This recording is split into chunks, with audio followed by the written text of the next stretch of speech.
Kalumad, katribo, kadugo, kapatid, igsoon, maura na siya. Nice, I like it. So the word kalumad itself, deeper ana is more on the family. Yes. Muragana, no? We are family here. Igsoon, ratabay, tanan.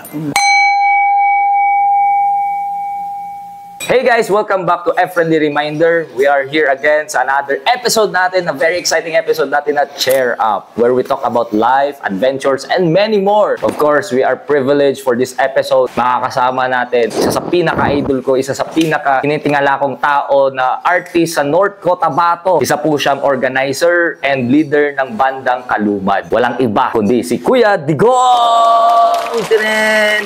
Gamay, mga kotanawon, Ria. Grabe. Basta butan. Basta butan. Anyway, si Kuya Digong guys, isa sa mga talaga naging friends na nako for many years na. And then we've been together sa tanan nga mga events. Labaw na sa ato ang mga reggae events nato. And si Kuya Digong ay siya ang leader sa bandang Kalumad. Unsa ang Kalumad? Kaya ako curious ko, saan ang Kalumad? Kung sa literal na pagsabot, literal na meaning sa kalumad is katribo. Katribo. Kalumad, tribo. Kalumad, katribo, kadugo, kapatid, igsoon, maura na siya. Nice, I like it. So the word kalumad itself, deeper ana is more on the family. Yes. Muragana, no? We are family here. Igsoon, ratabay, tanan. Igsoon. Mo na di ay call, daghanan sa mga tao, mag-inigsoon ta.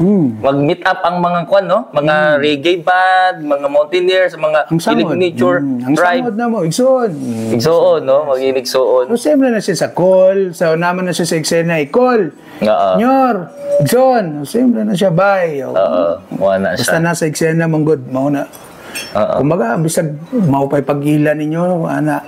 So once ka namo sa ana ang eksena, namo sa butang natog event or art exhibit o unsa man na mga activity about art of music, once ka naa siya diha bay, bisag wala ko kaila sa iya ha, mo na siya ang mga sangod, so pasabot is naa ka diri, so igsoon ta. Cool, diri. So, tanan man good bay, mo lang na siyang kalayan sa uban nga eksena. Sa eksena sa ingon ani sa art of sa music, labaw na sa North Cotabato sa gimugna na ko bay, so gimugna sa grupo. Once nga naa ka diha bay, open na siya sa tanan, wala man na ginapili. So once natawag kag ngunana, welcome ka diri. Wala man gyud ta ginapili sa ngunana. Unsa ba na siya kung nakaimuha nga sarili nga sa inyong banda. Once ka naka diri, tigulang bata, open tatanan bay. So tatanan diri. Once nga basta kay kauyon ka, kung gusto lang ka mag-observe, sige. Kung gusto ka ana, kung dili ka kauyon, pwede rapod ka lakaw. Ana na siya kasimple. Kay kami, sa KUA, as isa sa nagmugna or nag-organize sa reggae community o sa tribal reggae community sa North Cotabato, okay, at least mapakita gud namo ang sa ingon ani kay aminan man nato ang diskriminasyon man gud sa mga sama namo bay sa tattoo artist, ang discrimination sa mga tattoo, sa reggae artist, ang discrimination about marijuana, o sa artist, ang discrimination pud ana sa may makuha nimo diya, sa may kitaon nimo di ba? So ginapakita lang pud nako para sa KUA, mao na ako ang goal, ginapakita na ako nga mao na mong way. So gawas nga nang inabuhi na pud mi panginabuhi sa ingon ani, so at least makita ninyo nga ang kalipay, ang kahayag, pinaagi sa musika, pinaagi sa sining, pinaagi sa tattoo, is dili mabayran ang among kalipay. Mga mga ingonana nga tao nga dili na mo ma-express as verbal, pero pag nami sa ingana nga field bay, pag mabutangan mig ngunana nga field, pag naana sa mo ang mga gamit unsa ba na siya diha, lipay kay mi dili mabayran among kalipay. So nagbuhat mig community ana para ma-share na mo sa uban.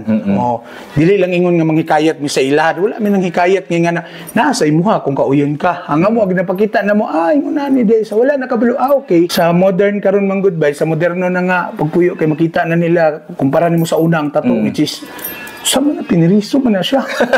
Diba? So karon makita nila wow, kadabis kagwapo sa ilang mga tattoo bay which is na sa art. Kita na nimo ang value sa art kay sige naman nila kakita god. So sa sige na nila kakita bay, mas mabawaan na nila, mawala na ang kaignorante sila ngunana lang tanan kay gikan sa unang ginafeed sa utok. Basta ngunana na kwan piniriso dili pangit, dili ka katrabaho, dili ka, di ba? So makita nila karon nga dawat na siya sa community. Sa diha nga part sa tattoo. Sa music pod makita po nila sa unang mga Bob Marley, mga marijuana man siguro, mga addict man siguro ng mga tao, mo na sila, di ba? So sa karon makita na nila, so sa tabang sa mga gina-create na reggae event, sa gina-create na mga tapok-tapok about sa reggae nga mga panagtigo, makita nila nga dili man di ay kaya nag-attend ni mga pamilya, mga-appreciate nila nga kagwapo ba di ay ani nga music which is nakita na nato karon, which is na feel na nimo karon. Daghan na kayo nakisabay karon. Ikaw banda ka karon nga kuwaon ka sa isa ka barangay bay, dili ka pwede nga wala kay dala nga reggae. Wala kay pundo nga reggae kung bisagon sa nimo na genre, mangita gyud ang tawo karon. Kung ikumpara nimo sa una sa amuha, nagsugod mi og reggae nga magsulod mi sa bar o sa asa nga lugar, mauyan ka pa.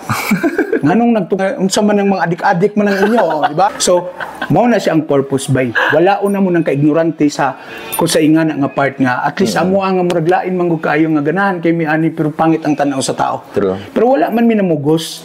Wala mi nagpugos nga kinahanglan mi ninyo tuhuan, kinahanglan ninyo mosabay sa mga kung dili amo lang pud ginapakita.